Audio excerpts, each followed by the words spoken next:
In today's video, I'm going to teach you how to prepare a billing audit of storage usage in Basecamp. By the end, you'll have a clear documented picture of where your storage is going, how it ties to your plan limits, and how to avoid unnecessary overage charges. First, let's clarify how Basecamp's storage billing works. Every plan comes with a specific storage limit. When your account exceeds that limit, Basecamp alerts owners and admins and may automatically add more storage, often in fixed increments like 1 terabyte for an additional monthly fee. Understanding this model is important because your audit should explain what's included in the plan, what pushed you over, and why extra charges appear. Next, check your overall storage usage. From your Basecamp home, go to Admin Land, then select Manage Storage. This view shows your total storage usage across the entire account and highlights the largest files across all projects. Compare that total to your plan's limit and note the difference.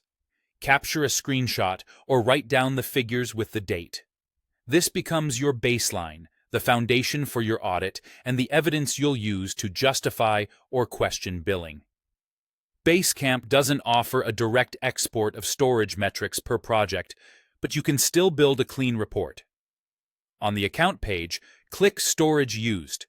You'll see a list of projects along with their storage usage, including counts for both active and archived projects. Record the storage used by each project. A simple spreadsheet works well here.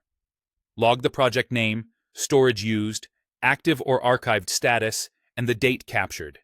Keep your units consistent and include a running total so you can reconcile back to the overall usage from Admin Land. If you spot outliers, cross-reference the largest files listed in Admin Land to identify opportunities for quick reductions.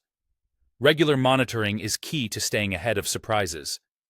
Schedule a monthly storage usage review so you can spot trends early and prevent unplanned overages.